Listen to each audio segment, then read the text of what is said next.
Kadang-kadang kan, kau rasa kosong. Kau bangun pagi, lepas tu kau rasa hati berat. Malam-malam, kau menangis diam-diam kan. Tapi orang ingat kau okey. Lepas tu, dalam hati kau tu kau tanya, kenapa aku murung lah? Allah tak sayang aku ke? Tapi, kau kena tahu, murung ni bukanlah maksudnya Allah benci. Nabi Yaakob dulu, dia menangis sampai buta. Nabi Muhammad SAW juga pernah sedih, ditinggalkan, dihina, tapi Allah tetap sayang mereka. Janganlah kan, jangan pendam. Cakap dengan Allah, walau satu ayat, ya Allah, aku penat ya Allah. Itu pun satu doa, dan Allah dengar. Allah dengar. Jadi janganlah kita putus asa, supaya Allah lebih dekat dari sangkaan kita. Awak tahu tak? Tak salah pun kalau hari ni awak rasa sedih, awak rasa lemah, atau awak dah tak mampu untuk bertahan. Kita ni manusia dan itu adalah satu fitrah. Tapi saya nak awak tahu satu perkara. Rasulullah SAW, insan yang paling mulia pun pernah merasa sedih, pernah merasa kehilangan.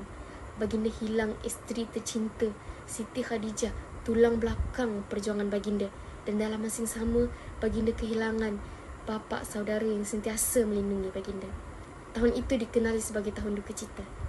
Kalau Rasulullah SAW sendiri pun pernah merasa sedih, pernah menangis, siapa kita untuk rasa malu bila hati kita ni remuk? Tapi yang indahnya, walau penuh dengan luka, baginda tetap melangkah sebab baginda tahu Allah sentiasa ada walau dalam gelap. Awak tak bersendirian, Allah sentiasa mendengar. Itu ajar kita bila dunia dalam gelap, bukan sebab Allah benci, tapi Allah sedang tarik kita untuk lebih rapat dengan dia. Awak kuat. Mungkin sekarang belum nampak cahaya, tapi Allah janji itu ada. Kesedihan adalah fitrah manusia.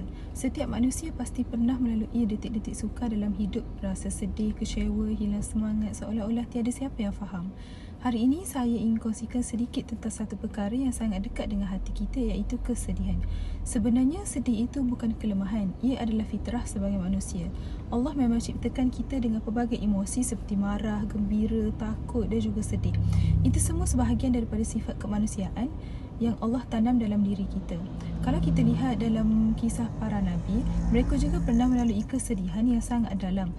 Contohnya Nabi Yaakob menangis hingga matanya buta kerana terlalu rindukan anaknya Nabi Yusuf. Namun Allah tidak pernah menghukum beliau kerana kesedihan itu. Malah Allah merakamkan kisah itu dalam Al-Quran sebagai pengajaran buat kita bahawa menangis, bersedih, merasa kecewa itu semua tidak menjauhkan kita daripada Allah. Hari ini, kalau kita sedang bersedih, sedang bergelut dengan rasa putus asa atau kemurungan, itu bukan tanda kita lemah dan itu juga bukan tanda Allah murka. Mungkin itu adalah cara Allah ingin lembutkan hati kita agar kita kembali mencarinya, kembali mengadu kepadanya. Kesedihan bukan sesuatu yang perlu disembunyikan atau dipendam. Ia adalah ruang untuk kita kembali kepada Allah dalam keadaan paling jujur.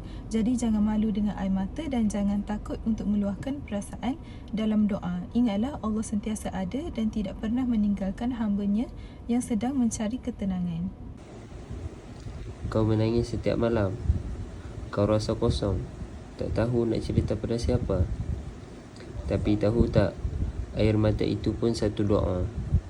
Allah faham walaupun kau diam. Allah tahu isi hati yang tak terluah.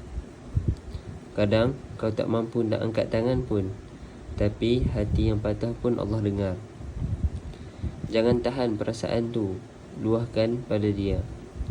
Bukan semua orang akan faham, tapi Allah, Dia sentiasa faham, Dia sentiasa ada.